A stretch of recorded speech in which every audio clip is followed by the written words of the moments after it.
What's up, people? We are back with more Eden. In the previous video we made fun of Maya's big face. That was kind of funny, and now we're sitting here peacefully quiet by the lake, apparently fishing with Sion. The lake shone with a dazzling brilliance as the gentle sunlight shined down upon us. Around noon I was sitting along the shore, leisurely dangling out a fishing line. You haven't caught anything yet? Fishing isn't something you can rush. I see. Sion sat beside me, gazing idly out at the lake. She looked a bit sleepy. I assumed it was due to her keeping Maya company late at night. If you're bored, why don't you head back to the house? That will be a pain. I guess she'll have to stay put then. Will Maya be alright on her own? A question out of left field suddenly flew at me. I'm sure she'll be fine. She's just tilling the fields and scattering compost and lime. Wow, Maya's actually, contributing to our little society. It's not even a society. She could be covered in dirt by now and likely having a frantic scuffle with soil. That's some really heavy labor. Going for physical torture this time? I'm not so charitable as to let an uninvited guest eat for free. Besides, she ate tomatoes from our field without permission. That hard labor is part of her punishment. You have a warped sense of love. It wasn't out of love in the first place. I could faintly hear the sound of water. I quickly looked at the lake, but there wasn't any particular change in the float. We can't catch anything after all. Our meals are all vegetables. We're not getting enough protein. Maybe I should catch a rabbit or slaughter another chicken. Maya's got guts. Huh? She traversed a nearly unpopulated world all alone and made it all the way here. Yet she shows no sign of fatigue and is tilling the fields even now. Yeah, it's undeniable she's brimming with energy. I answered as I pulled lightly on the fishing pole. It's beyond my capabilities. I would have likely died during our journey from the research facility if you hadn't been pulling me by the hand. Maya may have physical stamina, but you have mental prowess. That's not it. It's something more fundamental. It's a matter of vitality. I think the last time I was brimming with vitality, like Maya, must have been decades ago. Sion. I could see the grief in her eyes. Her pure, untamed skin was paler than usual. Is this emotion what you call envy? Yes, I think so. I've never known this feeling until now. It's better to know and be disappointed than to not know and always wonder. Have you ever been envious of anyone before? I'm not sure. I looked at the float, responseless as ever. I guess it might be time to call it quits. There have been times where I see people smiling and feel a twinge of pain in my chest. I wondered to myself, how can they smile so happily? Like your sister or Alicia smiles. I nodded. Also, your smile. Huh? Mine? Sion opened her eyes wide. You smiled very happily at times, ever since we got here. I doubt I can smile like you do. You're probably too tough. That's why you... Oh. Huh? You have a bite. Oh yes, we caught something. The float was bobbing up and down where she pointed. Whoa. Reels weren't very complex devices, a combination of good timing and precise tugs on the rod, and... Oh, there it is! I can see the fish! Alright! I pulled back on the pole the second I could see the fish on the water's surface. The moment I felt it pull against me with considerable force, I tightened my grip and pulled yet again. It's so big! Wow! Sion gave me a round of applause, then held out a nearby pail for me. I quickly took the fish off the line and tossed it in. Just as Sion had said, it was quite the catch. Incredible, Ryou!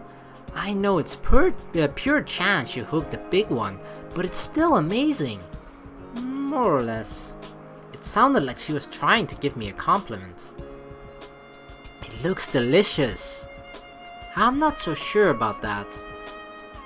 I'm up next. Let me try. Sure, let me rebait the line. Oh, I'm pretty sure, considering how paper thin Sion is and how little muscle she has, when there's actually going to be a fish on the line, she'll just be dragged into the water. Poor Sion. I quickly put bait on the hook and handed Sion the pole. Do it just like I taught you. Don't be hasty. Just do it. Once I'm taught something, I never forget. Sion said without a lick of cuteness and took a step toward the lake. When suddenly, her body quivered tremendously as though she has been hit by lightning. What? Sion?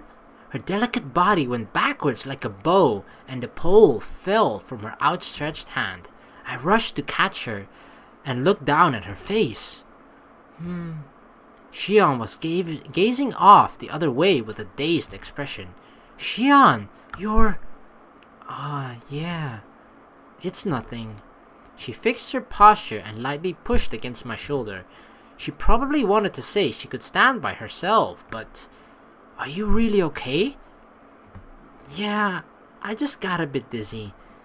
Maybe we should call it a day. But... we only caught one fish. It's big enough that it should be plenty for two. Which two will split it? The freeloader will refrain of her own accord. You are mean to her. A small smile appeared on Sion's face. It was a gentle smile that for some reason made me think of that maid. Her smile shot through my chest as if needles had pierced my heart. And yet, I wanted her to smile even more.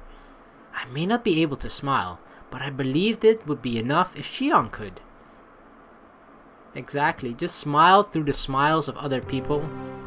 If you can't do it yourself, then that's another way of enjoying it. Day turned to night, and Sion got in bed while it was still early. Keeping her bout of dizziness in mind, I suggested she get right to sleep. After I made sure Sion was asleep, I did a quick check around the perimeter, then retired to my room. The period between now and when I slept made up what little free time I had in a day. With that being said, there wasn't much that I wanted to do. I realized now, a bit late in the game, that all I'd done these past several years was go to war. I'm a bland person. The very instant I whispered that, I reached for the handgun I had thrown onto the bed. Gripping the pistol firmly in my hand, I concealed my footsteps and clung to the door. On the count of 3. 1, 2, 3! I swung open the door and pointed my gun at the person who appeared on the other side. It's Maya, isn't it? Ah! I covered her screaming mouth and pressed her against the wall. What are you doing? Oh! I'll let go, but don't make a peep. Got it? Maya nodded quickly. Maya took a deep breath once she was released.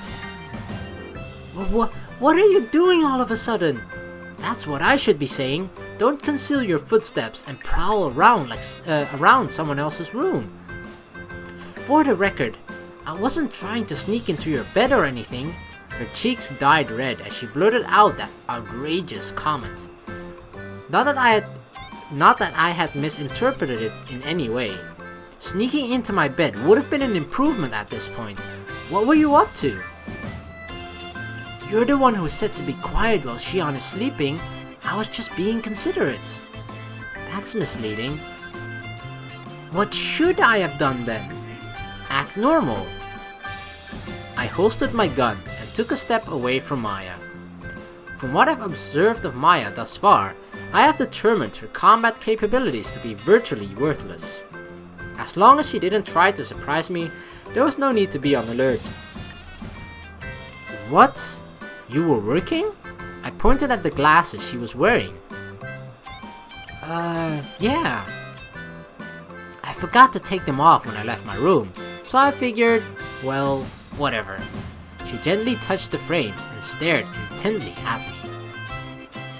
Hey, Haruna, I've been wondering. What? I'd actually like a comment from you as well, not just an interview with Sion. I refuse. That was fast. What are you trying to accomplish by interviewing Sion anyway? They've declared her dead. I'm going to say it was conducted before her accident. I've considered the timing with which the article will be published too, so no need to worry. The military or government might set their sights on you. She tilted her head, seeming bothered. Well, if I were scared of authority figures, then I wouldn't be cut out for journalism. Maya said smugly and pointed outside. Never mind that. Would you join me for a nighttime stroll? I guess? Alright, going out to walk with Maya. A bright blue moon amidst the brilliant sea of stars hung over us. Maya and I walked through the night, serenaded by the chirping of insects and the faint whispers of the wind. Wait, isn't Sion alone now? I thought we couldn't leave her alone, not without telling her at least. It's such a refreshing night. You don't have to get wordy, just hurry up and ask your questions. The word mood just isn't in your dictionary, Haruna. She glanced and rolled her eyes at me. Sorry, but a military upbringing leaves little room for culture. Efficiency takes priority over emotions. I think you're a special case, even among soldiers. Well, whatever. Let's get to the real issue at hand. Maya pulled out and opened a notebook from her pocket. I'd already returned all of her luggage, save for her weapons and electronics. I can't see what I wrote. There's no way you could read in this darkness, even with the moon out. What is it you want to do? For the record, they're the notes I quickly compiled from my interview with Sion, though it's turning into a bit of a mess. I peered at her hand. She may not have been able to see, but my night vision was fairly sharp. I could read what was written to some extent. Shion's notes regarding research, bullet points on the development of the Earth Evacuation project, and other commentary was on the page. Despite appearances, it seemed she really was a reporter. Sion is as brilliant as I expected. Plenty of things become incoherent when you try to turn an interview into an article, but in Shion's case, I think I could simply transcribe our records and make it into a piece on its own. I guess she's an easy one to interview. She's normally so short-spoken, but talks at length during interviews. I'm guessing she put everything into terms you could understand. Considering genius scientists' reputations for being hard to approach, she's surprisingly gracious. She had a great teacher. Alicia-chan. The image of that girl in her maid uniform came to mind. Even now, I could picture her vividly, as if looking at a photograph. I see. Miss Alicia. Did you hear her name from La Vie as well? You could say that, and you couldn't, I guess. Don't beat around the bush. I guess it would be better to tell you after all. Yeah, I think that would be for the best. What are you talking about? Is Alicia still alive? Is she still alive? Haruna. There's something you need to know. Maya looked at me sternly, her expression serious yet innocent. Wasn't I supposed to be the one doing the talking? Well, we'll do that later. You might not talk to me after you hear this, though. I think it'll probably be a painful story for you. Like, if she's going to say that Alicia is dead, we've sort of already expected it. Like, sure, you'll feel like it'll hurt a little bit to actually hear that she's been confirmed dead, because there's always perhaps this nagging unsureness in the back of our mind that perhaps Alicia could still be alive, but I don't know. Her tone wasn't threatening. She sounded genuinely worried for me. I don't mind. Talk. However, there was no point trying to ignore reality. I figured you'd say that. I guess I have to tell you now. Maya stopped in place, and her expression grew grim. Her eyes were the epitome of seriousness, but her face looked reluctant, as though she felt guilty about something. Regarding Miss Alicia, Second Lieutenant Lavi, and Major Inaba. Uh-oh.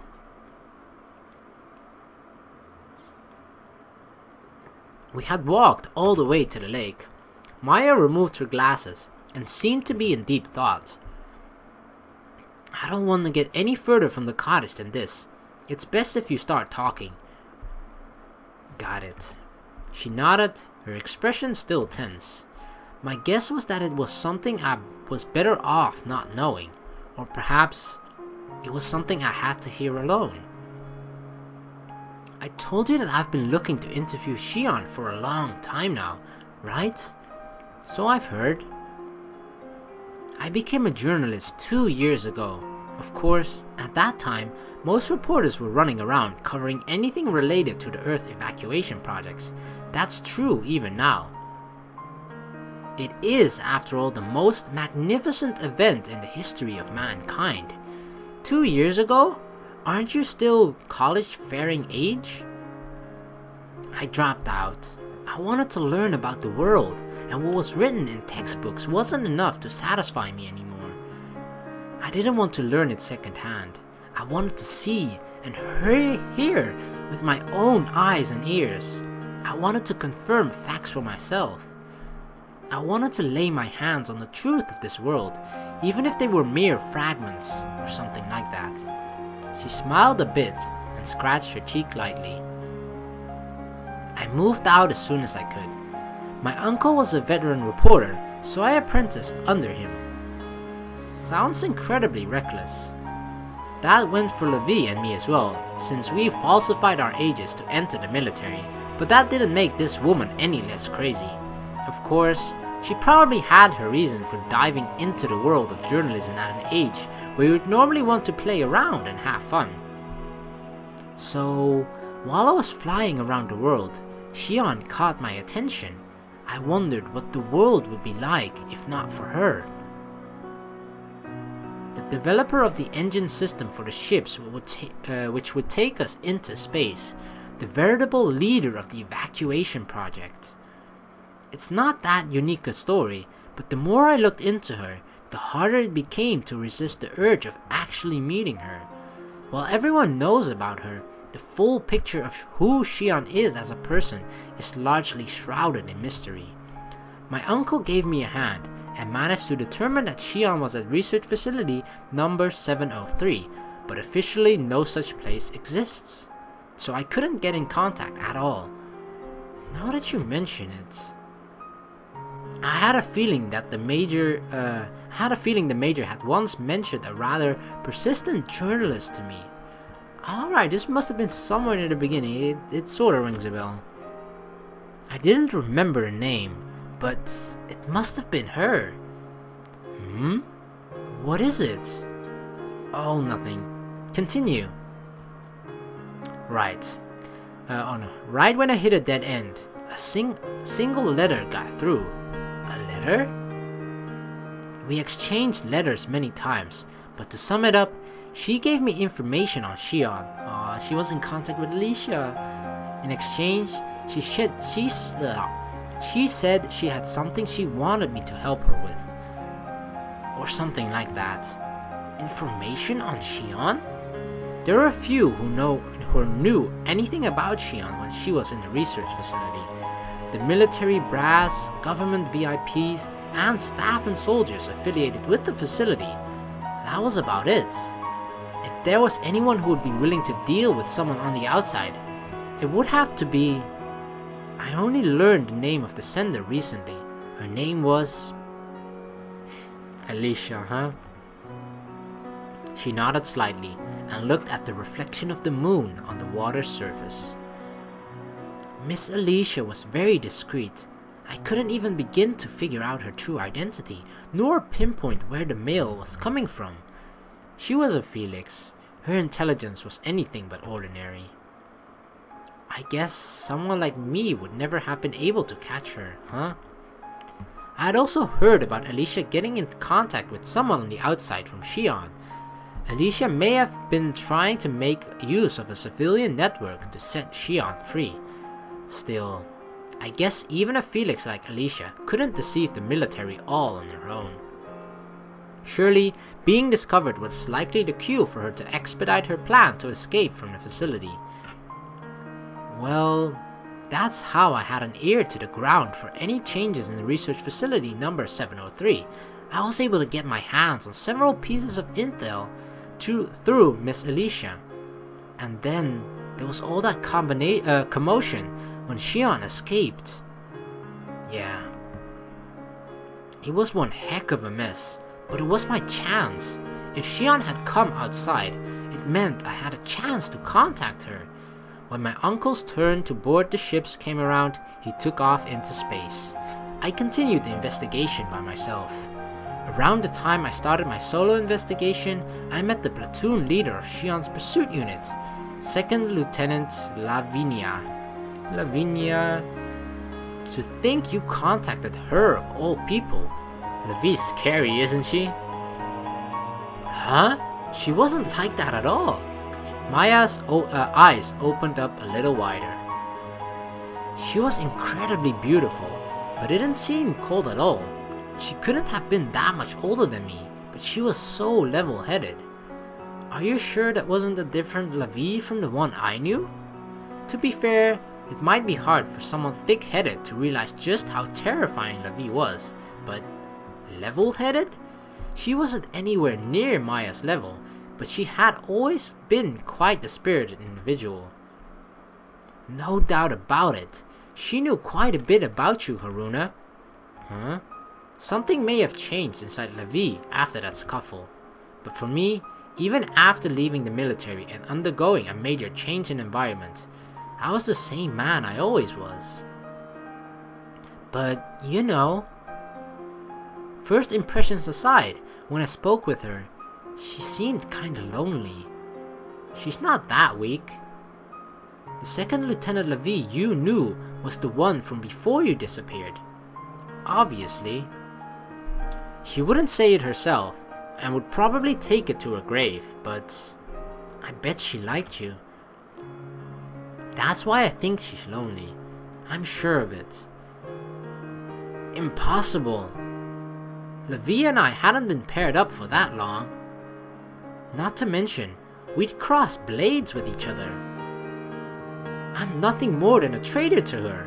Me leaving wouldn't have made any difference. Miss Lavi has her own unit now, but I don't believe she has anyone she can truly confide in. I'm sure she'll open up to a subordinate sooner or later. Besides, Major Inaba is there too. That's right. What is Major Inaba doing now? Major Naoto Inaba, right? Yeah, if you know about the research facility, you should know about the Major as well. I do. I never did get to meet him though. Maya abruptly became evasive. There was such a malaise hanging over her face that I could see it plain as day, even in the darkness. The Major died. Oh wow. He died? The Major's dead? Why? I grabbed and shook her by the shoulders. It was neither shock nor sadness which swirled violently through me. It was something closer to wrath. You know full well why. He was held responsible for letting Sion go free. Oh wow. So he basically had to take the ultimate prize. Yeah. Damn, so he basically made a similar sacrifice to what Alicia made as well. Dang. I slowly took my hands off her shoulders. I don't want to hear something so high and mighty from some kid who couldn't even protect her. My feet were trembling. In case you're wondering, the reason I lived up until now was because I wanted Natsume's forgiveness. My knees grew weak. Mom spaghetti. Protecting you was just one way for me to atone, a means to divide my own despair. All feelings left my body. Do you still remember what happened 7 years ago? The booming sound of everything that man had once told me echoed through my mind. The Major. Of course, since they said Sion suffered an accidental death, he was officially court-martialed for a different reason. A different reason? Homicide. As a number of soldiers at the facility were unaccounted for, it was deemed that he had murdered them for his own personal reasons. So that's what happened. It was true. The Major had purged his own subordinates behind the scenes. However, the people he'd erased were all outsiders who had infiltrated to snoop on Sion's activities. It was a fundamental function of his duty to protect her. Although the Major personally strove to protect Sion, I didn't doubt the purges were ordered by his superiors. I heard that once the death sentence was handed down, it was carried out immediately. He's dead. I whispered to myself and closed my eyes. A death sentence around with the banging of a hammer in a gloomy courtroom. A lone man being taken away in handcuffs to the courtyard of a military penitentiary, fastened to a stake and blindfolded. The firing squad aiming their rifles at the man's head. Then they slowly put their fingers on the triggers. So, he's dead. I opened my eyes and drove away the macabre image that popped into my head. My heart had already calmed down. Maya, I'm sorry. Huh? Maya, who had hung her head apologetically, was surprised by suddenly being on the receiving end of an apology. You've been worried about whether or not to tell me, haven't you? Even though it doesn't help you with your goal. Don't worry about me. All I had to do was tell you. But for you, Major Naba was... The truth is sometimes painful, for both the one hearing it and the one telling it. You know, I lied about one thing. What was that? The reason 2nd Lieutenant Levy knew about this place. Maya said apologetically before slowly taking a deep breath. The truth is, I was forbidden to speak of it, but I think it would be best to tell you. I'll trust your judgment. Maybe Alicia told her? 'Cause Natsume might have told Alicia about it? Something like that, maybe? Yeah. Maya's twin ponytails swayed slightly as she firmly nodded her head. Besides, I want to ask you something too. Just what was Levy thinking? Yeah. After another nod, Maya began to speak. She mentioned she'd heard about this mountain from Major Inaba before he was arrested. That there just might be a chance you and Sion would be there. However, 2nd Lieutenant Levy said she had no intention of chasing you. She said, if they want to run, let them. She wouldn't chase you, but she also had no intention of helping her. That was her decision. Levy. No matter the reason, her decision ran counter to the military's orders. It was hard to believe Levy would defy the military. Could the Major have told her about these mountains because he knew Levy felt this way? Either way, I'm sure she was worried about you two. So she had you check on us in her place? She's a kind person, almost naively so. Setting whether she's kind or not aside, it sounded like La Vie had indeed changed a little. Alicia, the Major, La Vie. When all was said and done, Maya had been able to find us because of these 3 people. It's kind of a funny story, huh? Huh? Is it? Don't worry about it. It's just my personal opinion. Maya tilted her head a bit and quietly brought herself close to me. Sorry. What are you apologizing for? You wouldn't have had to suffer or worry about anything if I hadn't come along. Neither would Sion. You may have been able to go on forever, never knowing about Major Inaba either. If only I'd never come here. Maya drew even closer. Her slender frame was almost touching me. Digging up the truth and reporting it is your job, isn't it? This is the way it should be. Ah. Maya's eyes went wide with shock, and then a bashful smile appeared. Most likely. I couldn't really see in the dark, but I wondered if the Major had said the same thing in the end. That this is the way it should be. I gently patted my cheeks. On the day my sister was taken away and I was hit by the Major, that was the day my life truly began. I wonder, had the Major been able to meet my sister once more? Hey, Haruna, about Major Inaba. Yeah, don't tell Sion. I'm sure she's considered the possibility, but let's let her continue thinking about it in hypotheticals. Yeah. I lifted my head and gazed at the small twinkling stars. Once more, I made a vow to our dearly departed. I would defend Sion's freedom to the very end, and that I would live without regrets. Okay, we should be heading back. We should. Oh, by the way, what about your interview? I refuse. What? You're heartless.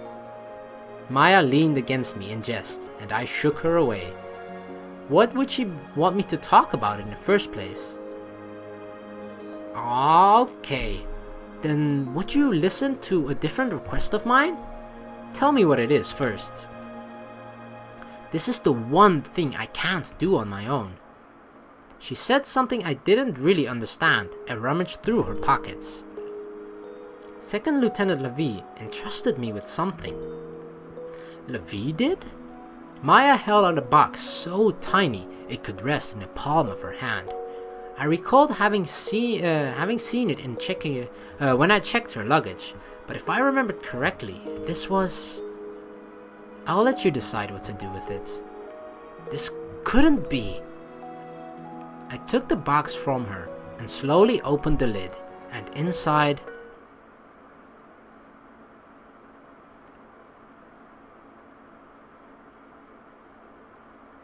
Oh god, what's inside the box? Don't keep me in suspense. Well, I'm actually keeping myself and you guys in the suspense as well, because I'm gonna have to end the video here. Holy crap, that was actually quite a deep and good conversation with Maya. Like, we actually, before she was just, we saw her as an intruder, right? And I'm pretty sure Ryou felt the same way, and it was always a little bit, at least, on his guard about her. But I feel like now, having heard her out, having heard her entire story, her reasonings for being here, and that sort of stuff, he's definitely, at least, probably opening up more to her, to at least being more acceptable that she's around. Even though it's probably not the ideal situation he would have wanted to protect Sion, but it's one that I feel like he can live with for now. So yeah, I'm gonna end the video here. Holy crap. I have a feeling that stuff is gonna get much more emotional later on, considering a lot of different stuff that I'm not gonna say right now, but we're just gonna end things here. So thank you very much for watching. Please like and subscribe for more, and I'll see you in the next video. Peace!